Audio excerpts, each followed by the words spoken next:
3 days passed. Yuri heard nothing from her people. Each day felt longer than the last. She checked her communication device every hour. Nothing. The silence was worse than any answer could be. Taiho tried to keep things normal. He worked his shifts. He brought Yuri food. He talked with her about simple things, the weather, the customers, the funny sounds the old refrigerator made. But they both knew that their time together might be ending. If the council rejected Yuri's message, everything would change. On the 4th day, just before sunrise, the device finally glowed. Yuri grabbed it with trembling hands. Taiho stood beside her. They looked at each other for a moment. "Whatever happens," Taiho said, "I'm glad I met you." Yuri tried to smile but could not. She was too afraid. She touched the device. The same blue light appeared. The same holographic image formed. But this time, it was not Elder Nara. It was a much older Allery. A man with skin so dark it was almost black. His eyes were pure white like clouds. He wore robes that marked him as the High Elder, the leader of the council. "Scout Yuri," he said. His voice was deep and slow. "I am High Elder Gomo. Your message has caused great debate among our people." Yuri bowed her head respectfully. "High Elder, I spoke only what I believed to be true." "I know," Gomo said. There was no anger in his voice, only weariness. "And that is what troubles us." He was silent for a moment. Then he continued. "For generations, we've lived by a simple code. The strong survive. The weak do not. This code has kept us alive. It has made us powerful. But it has also made us lonely." Yuri looked up. She had not expected this. "Your message spoke of kindness," Gomo said. "Of compassion without expectation." Many on the council called these words foolish. They said you had been corrupted by an inferior species. He paused. But others disagreed. Others said that perhaps we have been wrong. Perhaps our code has kept us alive, but has killed something important inside us. Yuri felt hope spark in her chest. "High Elder, what are you saying?" Gomo's white eyes seemed to look directly at her. "I am old, Yuri. I have lived for many centuries. I have seen our people fight and survive. I have seen us build great things and destroy even greater things. And I have always wondered if there was something we were missing." He took a deep breath. "Your message reminded me of something I felt when I was young. Something I was taught to forget. Something like warmth." Taiho listened to the strange sounds of the alien language. He did not understand the words, but he could feel that something important was happening. "The council has made a decision," Gomo announced. "We will come to Earth, but not as conquerors. Not as judges. We will come as students." Yuri gasped. "Students?" "Yes," Gomo said. "We want to learn what you have learned. We want to understand this kindness you speak of.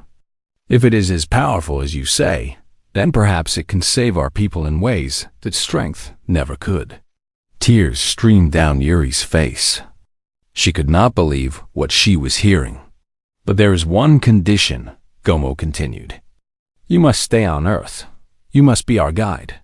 You must teach us what the humans have taught you." Yuri's heart soared. Stay on Earth. Stay with Taiho. This was everything she had hoped for. "I will," she said. "I will stay." Gomo nodded slowly. "The fleet will arrive in 30 cycles. Prepare the humans. Help them understand that we come in peace." The holographic image faded. The blue light disappeared. The device went silent. Yuri stood frozen for a moment. Then she turned to Taiho and threw her arms around him. She held him tight and cried against his shoulder. Taiho held her back. He did not know what had been said, but he knew from her tears that it was something good. "What happened?" he asked gently.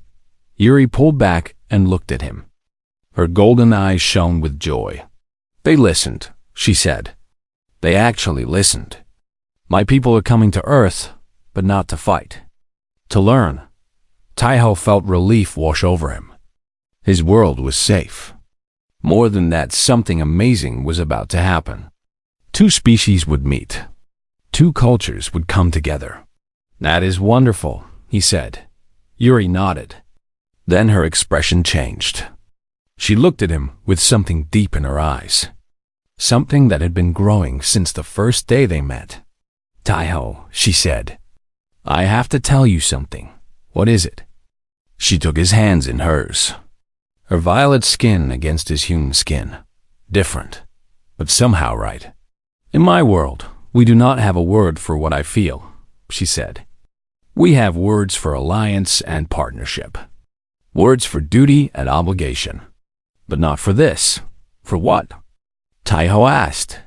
For choosing someone, Yuri said. Not because you need them. Not because they are useful. But because being with them makes everything better. Because when you are near them, you feel like you are home. Taiho's heart beat faster. He understood what she was saying. I think humans have a word for that, he said softly. I know, Yuri said. I have learned it. But I wanted to say it properly. She took a deep breath. Taiho, I choose you.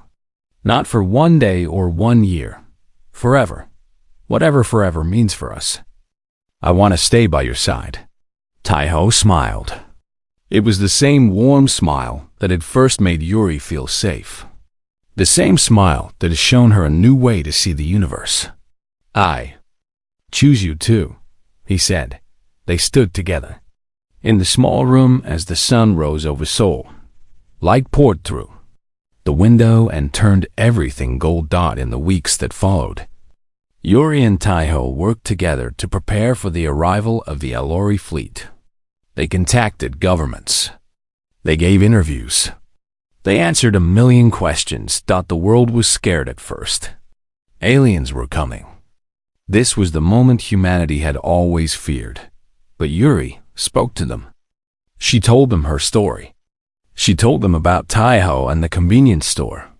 She told them about soup and kindness and choosing to help someone for no reason at all. And slowly, the fear began to fade. Curiosity took its place. When the Alori ships finally appeared in the sky, millions of people looked up in wonder. The ships did not fire weapons. They did not demand surrender. They simply hovered there, waiting. Yuri was the first to greet them. She stood on a platform in the center of Seoul, with Taiho beside her. The eyes of two worlds were watching. High Elder Gomo descended from the main ship. He walked slowly across the platform. His wide eyes took in everything, the city, the people, the world he had come to learn from. He stopped in front of Yuri. Then he looked at Taiho. So this is the human who taught you kindness, Gomo said. His voice was translated for all to hear. Taiho bowed his head respectfully. I did not teach her anything, High Elder. She already had kindness inside her. She just needed to remember it. Gomo stared at Taiho for a long moment. Then, for the first time in living memory, the High Elder of the Alori smiled. Perhaps that is the lesson, he said. Perhaps kindness is not something we learn. It is something we remember. He turned to address the watching crowds, both human and Alori. We came across the stars seeking a new home, he said. We expected to find warriors and enemies. Instead, we found teachers and friends. We came to take. Instead, we will learn. He placed his hand on Taiho's shoulder. One human showed our scout what we had forgotten. That helping others is not weakness. That kindness is not foolish. That the greatest power in the universe is the choice to care. The crowds were silent. Then, slowly, someone began to clap. Then another. And another. The applause spread through the crowd like a wave. Humans and Alori stood together under the same sky. Different colors. Different shapes. Different histories. But in that moment, They were united by something simple and powerful. Hope. Years later, people would tell stories about that day. They would tell stories about Yuri and Taiho, about the alien who crashed behind a convenience store, and the human who saved her life. Yuri and Taiho never became famous leaders or great warriors. They remained ordinary people. They opened a small restaurant together. They served soup to humans and Aloria alike, but everyone knew their story, and everyone knew the lesson it taught, that sometimes the most important moments in history begin with small acts of kindness. That sometimes the fate of worlds rests not on armies and weapons, but on the choice to help a stranger in the rain, and that sometimes forever begins with a simple question: do you need help? Yuri had just needed some assistance. Yet the strange girl chose Taiho forever, and the universe was never the same. The message came in the middle of the night. Taiho was working his usual shift. The store was empty. Yuri was in the back room, reading a book about human philosophy. She had become very interested in how humans thought about life and meaning. Then her communication device began to glow. A soft blue light pulsed from the small metal disc she kept hidden in her pocket. Yuri froze. Her golden eyes went wide. Taiho noticed immediately. "What is wrong?" Yuri pulled out the device. Her hands were shaking. "It is the council, the elders of my people. They are sending a direct message." She touched the disc. A beam of light shot up from it and formed into a shape. It was the image of an old Allery woman. Her skin was deep purple, darker than Yuri's violet.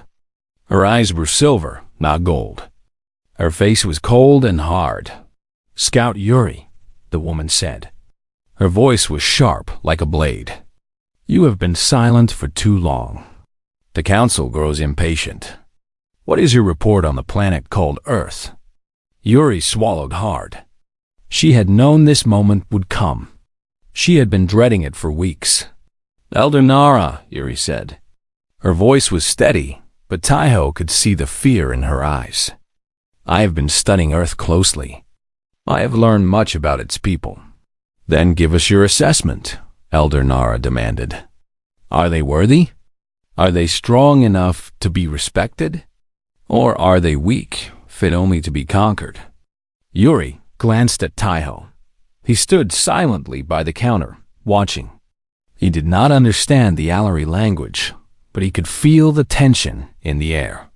"The humans have great warriors," Yuri began. "They have built weapons that can destroy cities.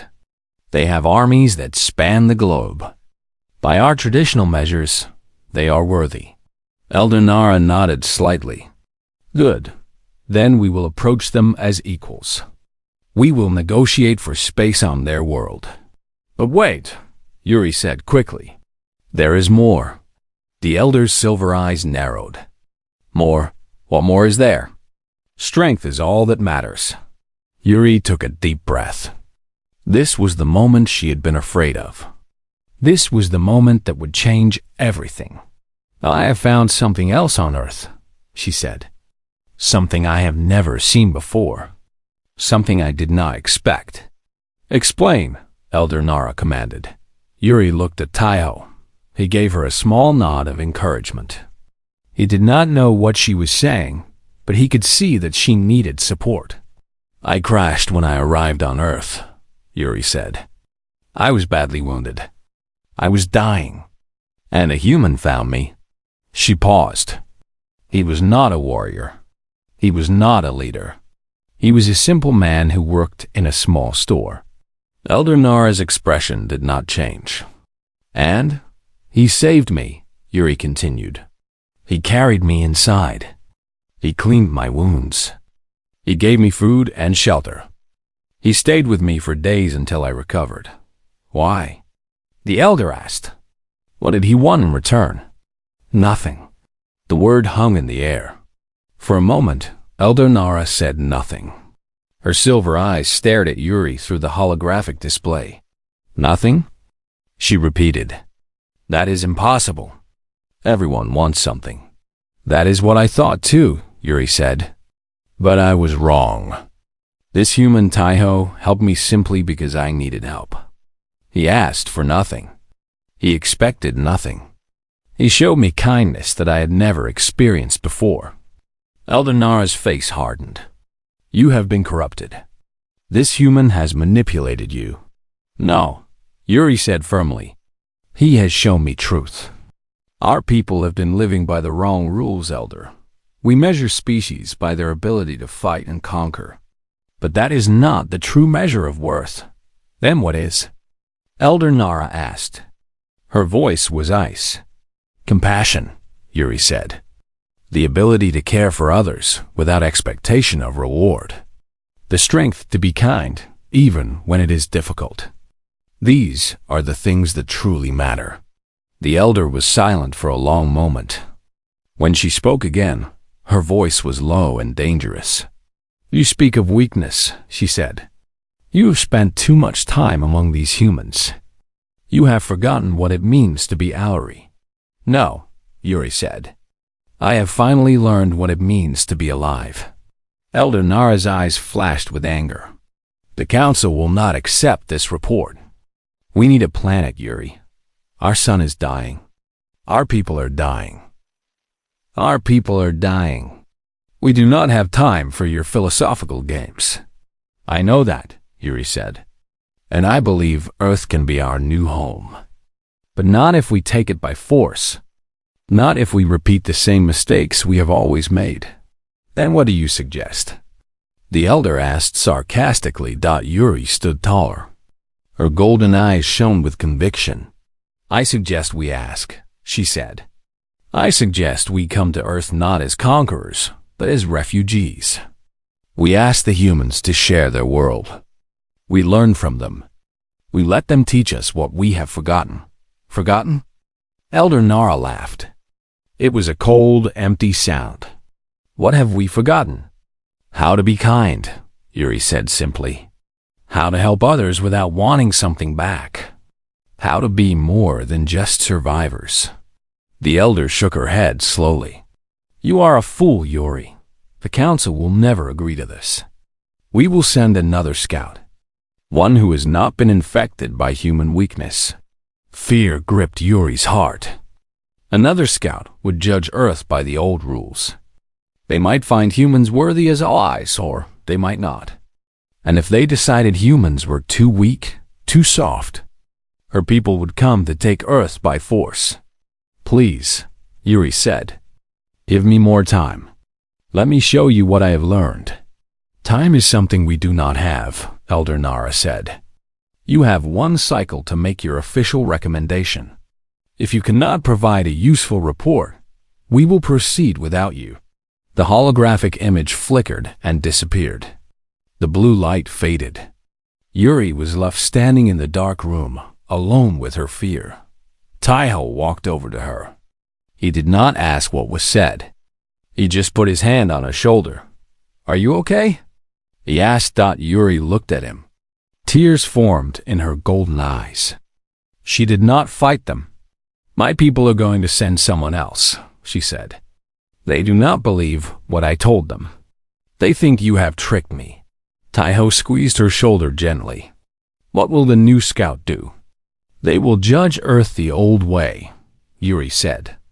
And if they find humans unworthy, she could not finish the sentence. Taiho nodded slowly. He understood.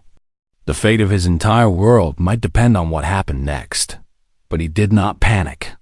He did not run or hide. He just looked at Yuri with those calm, kind eyes. What do you want to do? He asked. Yuri wiped her tears. She had one cycle, about 3 Earth days, to make her decision. She could send the traditional report and ensure that her people treated humans as equals. This was the safe choice, the expected choice, or she could tell the truth. She could fight for what she believed. She could risk everything to try to change her people. She looked at Taiho, this simple human who had saved her life.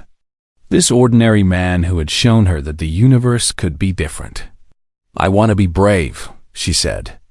Like you. Taiho shook his head. I am not brave. I just do what feels right. That is exactly what bravery is, Yuri said. She took his hand. Her violet fingers intertwined with his human ones. In that moment, she made her choice. She would not lie to protect herself. She would not follow the old rules just because they were safe. She would tell her people the truth about Earth, about humans, about Taiho. And whatever happened next, she would face it. I have to send a message, she said. A real message. Not the report they expect. Taiho nodded. Then send it. Yuri pulled out her communication device. She activated it and began to speak. Her words were recorded and transmitted instantly across the stars. To the Council of the Allori, she said. This is Scout Yuri. I am ready to give my final recommendation. She took a deep breath. I found something rarer than strength. I found compassion. I found kindness without conditions. And I believe that if we are wise enough to learn from these humans, we might finally remember who we were meant to be. She ended the message and let the device fall silent. The stars received her words. The universe waited for an answer. And in a small convenience store in Seoul, Yuri held Taiho's hand and hoped that love, not power, would save them all. 2 weeks passed.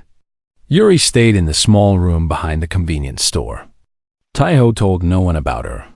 He kept her secret safe. During the day, when the store was busy, Yuri stayed hidden. She read books that Taiho brought her. She learned more about Earth and its people. She watched videos on an old tablet. She was like a sponge, taking in everything she could. At night, when the store was quiet, they talked. Taiho learned many things about Yuri and her people. They were called the Allori.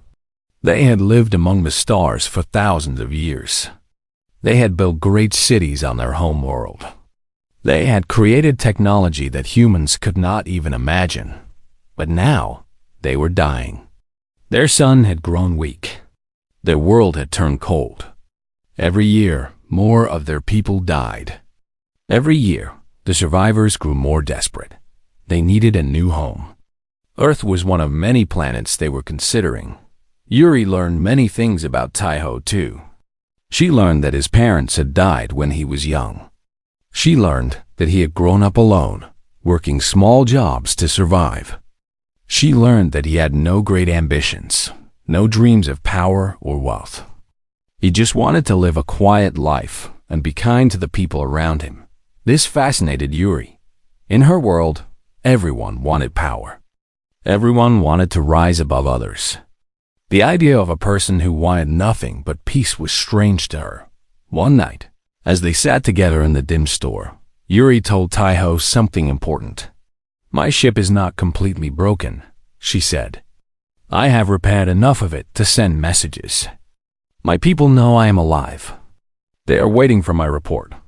Taiho felt a chill run down his spine. Your report about Earth? Yuri nodded. Her golden eyes were serious. I must tell them what I have learned. I must tell them if humans are worthy. And what have you learned?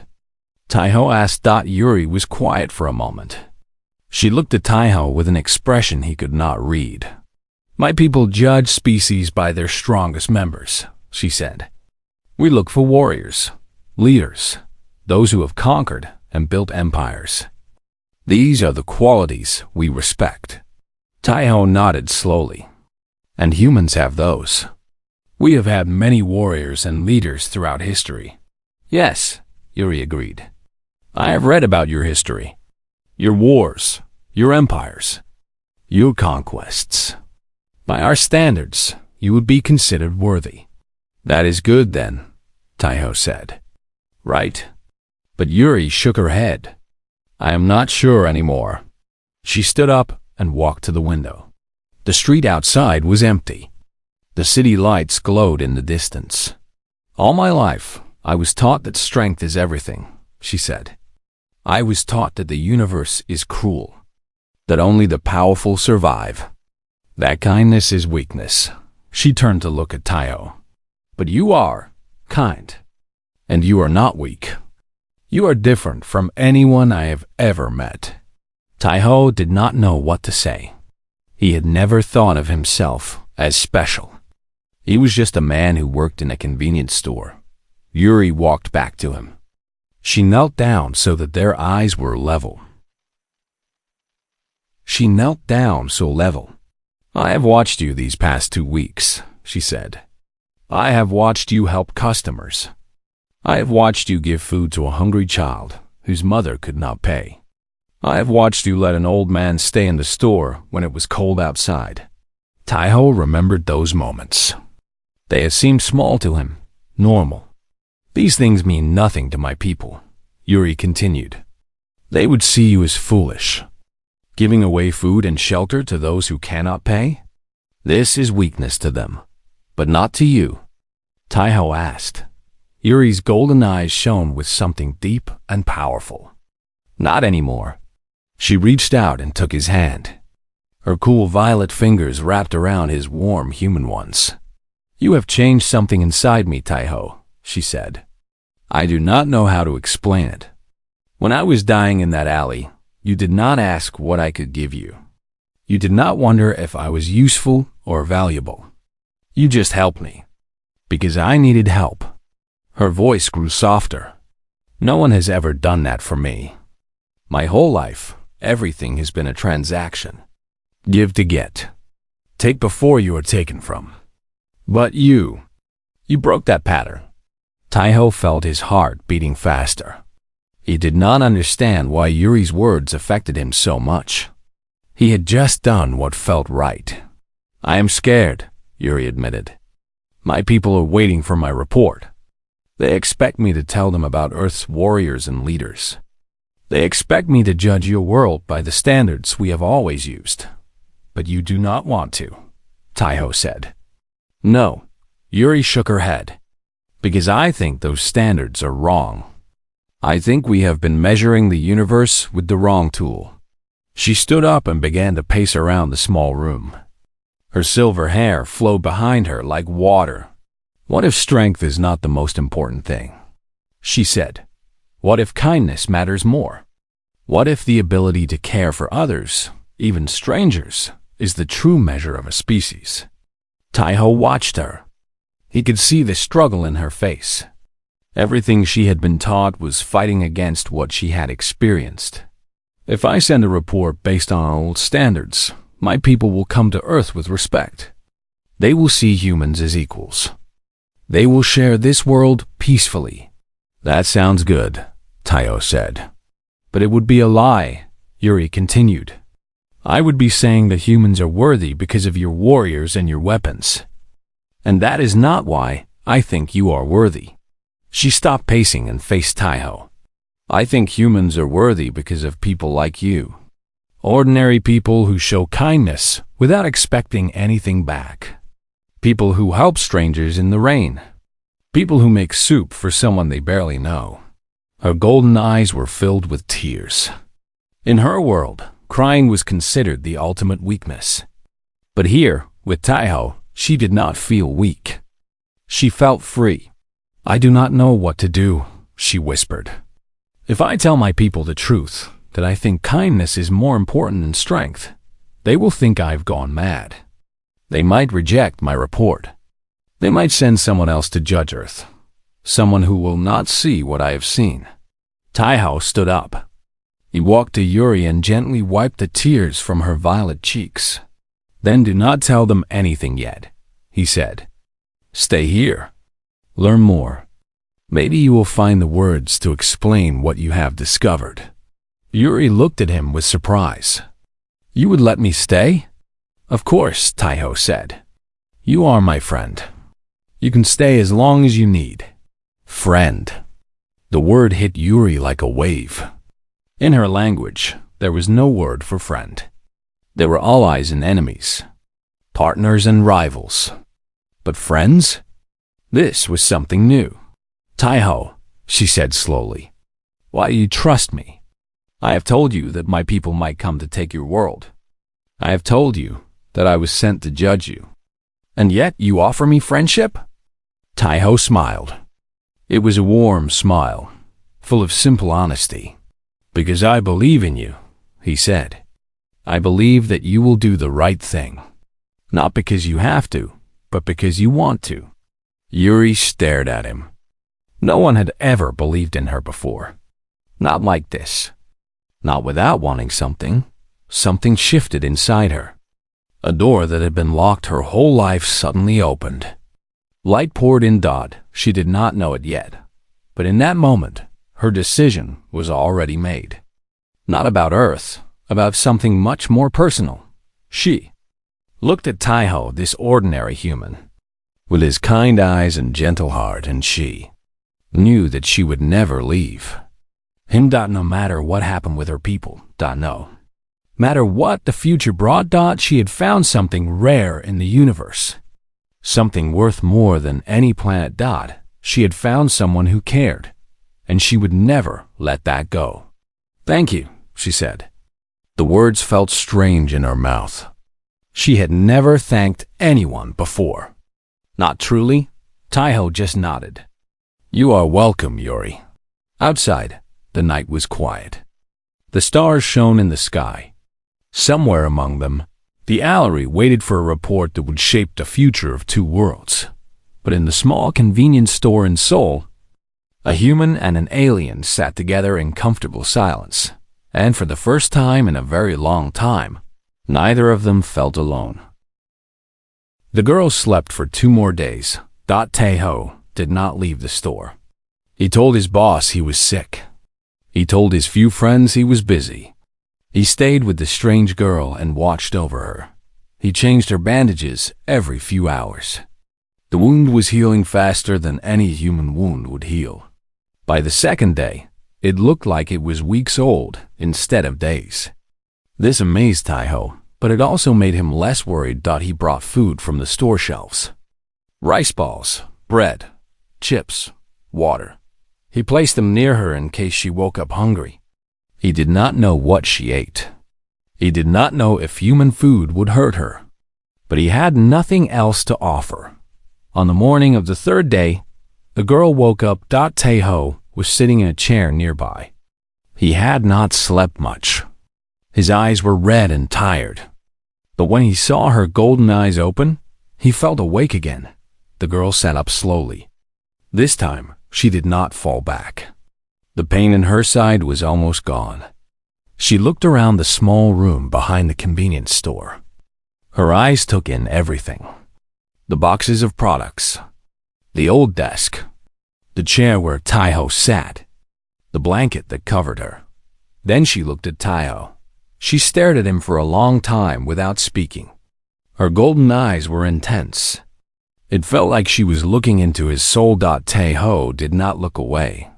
He waited. Finally, the girl spoke. Her words were still rough, but better than before. It seemed like her language ability was improving with time. You helped me, she said.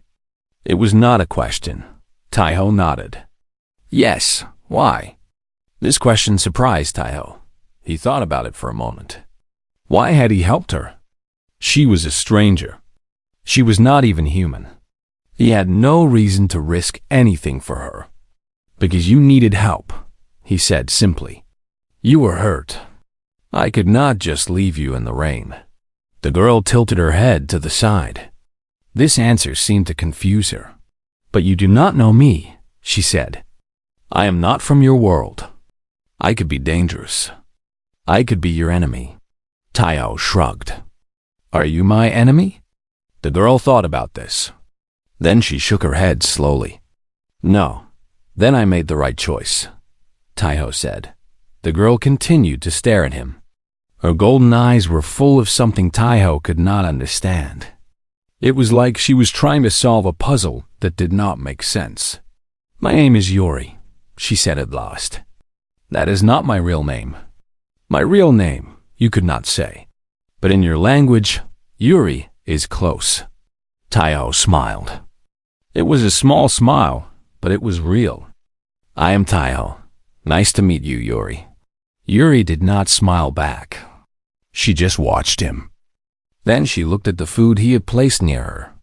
She reached out and picked up a rice ball. She looked at it with curiosity. "You can eat it," Taiho said.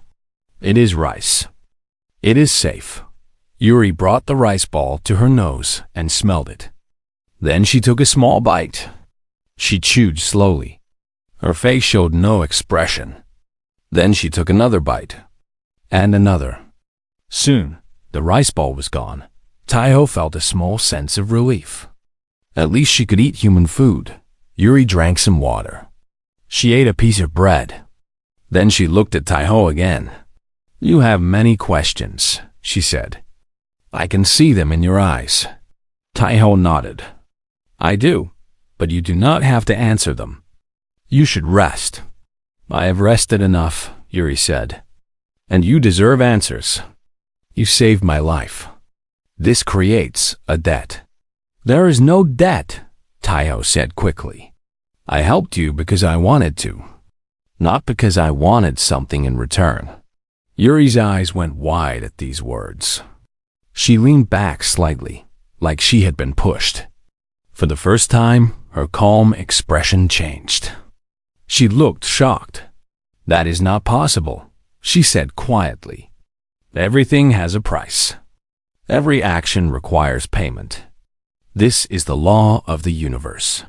"Maybe where you come from," Taiho said.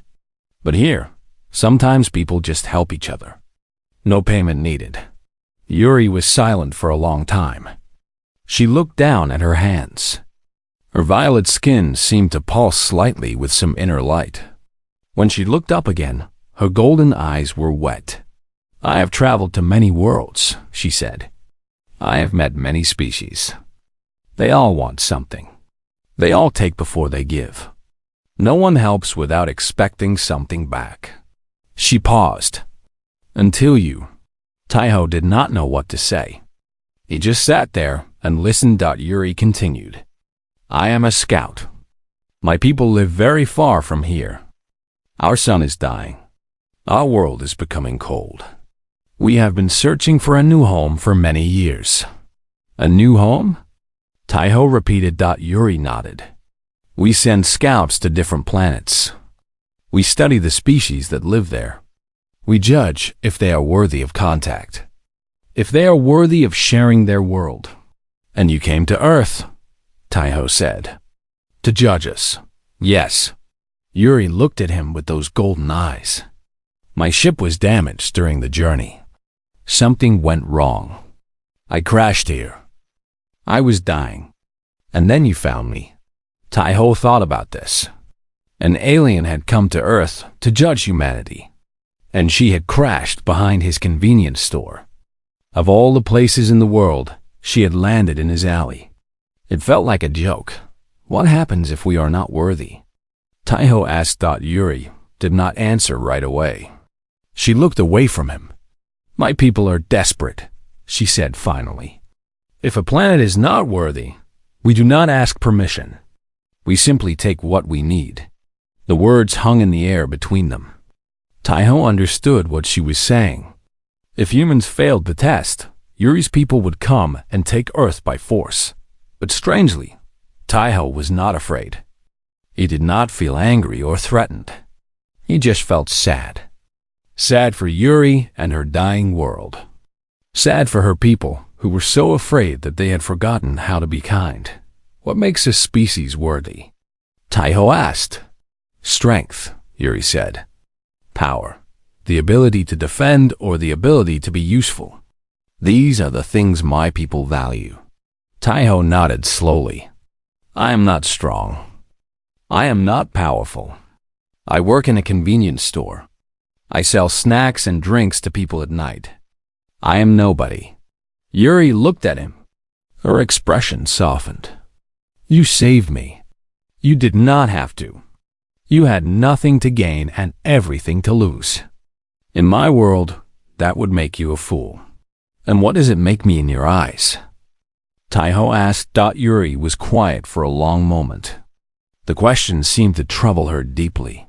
"I do not know," she admitted. "I have been trained my whole life to see the universe one way. Strong or weak. Useful or useless.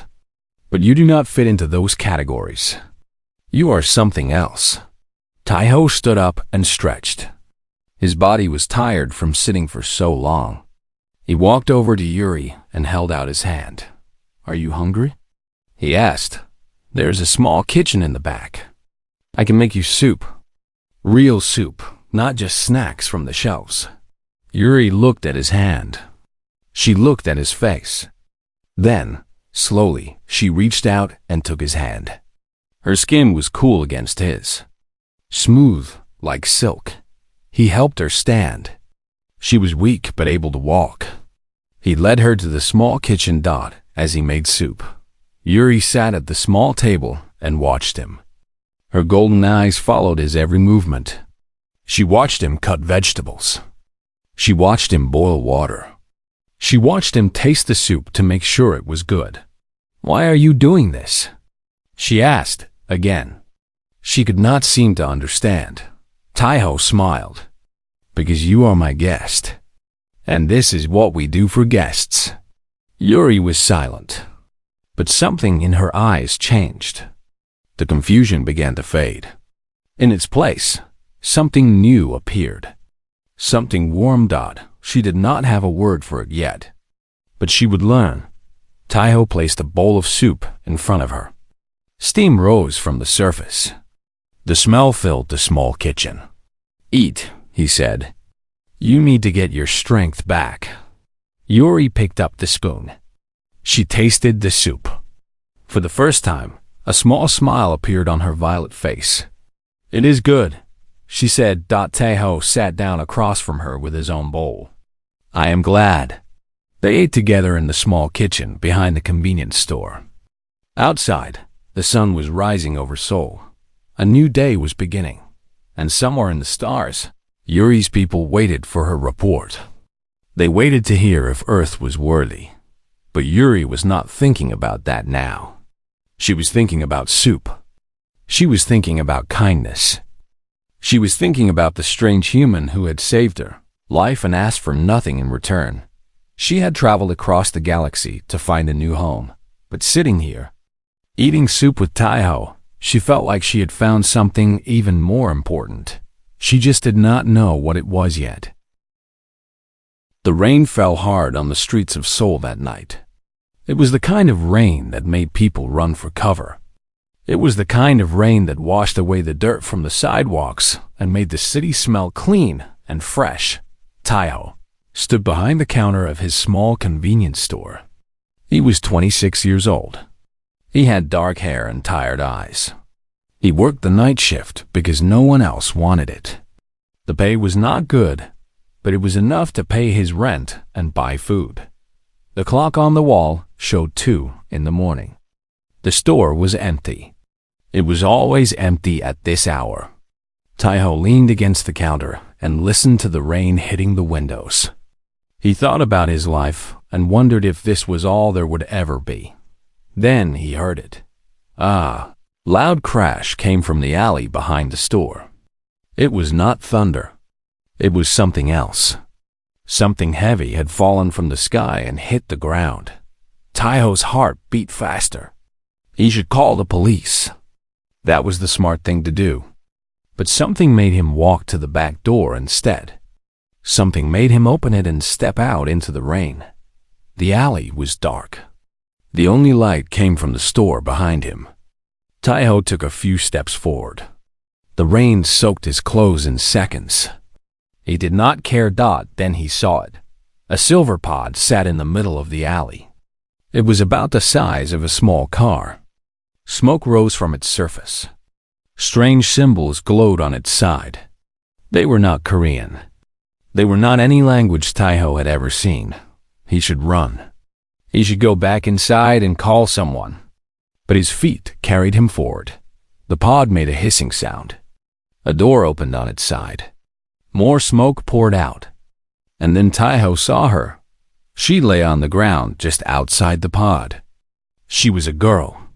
She looked young, maybe the same age as him. But she was not human. Her skin was pale violet, like the color of lavender flowers.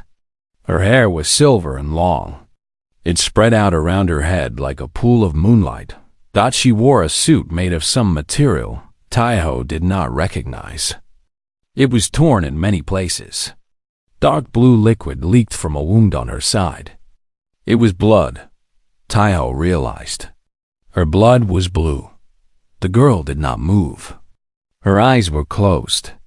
Taiho was not sure if she was alive. He stood there for a long moment. The rain continued to fall. The smart thing to do was to leave. This was not his problem. This girl, this creature, this being from somewhere else, she was not his responsibility. But Taiho could not leave her there. He did not know why. Maybe it was because she looked so helpless. Maybe it was because he had always been the kind of person who could not walk away from someone in need. Even when that someone was not human, he bent down and put his arms under her body. She was lighter than he expected. He lifted her up and carried her toward the store. The rain washed the blue blood from his hands as he walked. The girl did not wake up. Her breathing was shallow but steady. She was alive. Taiho brought her inside and laid her down on the floor behind the counter. He locked the front door of the store. He turned off the main lights, leaving only a small lamp on. Then he looked at her up close. She was even stranger. Her skin had a faint glow to it. Her ears were slightly pointed. Her fingers were long and delicate. She was beautiful in a way that was completely different from any human. The wound on her side was deep. The blue blood continued to flow. Taiho knew he had to do something. He ran to the back of the store and grabbed the first aid kit. It was a simple kit meant for small cuts and burns. He did not know if it would work on her, but he had to try. He cleaned the wound as best he could.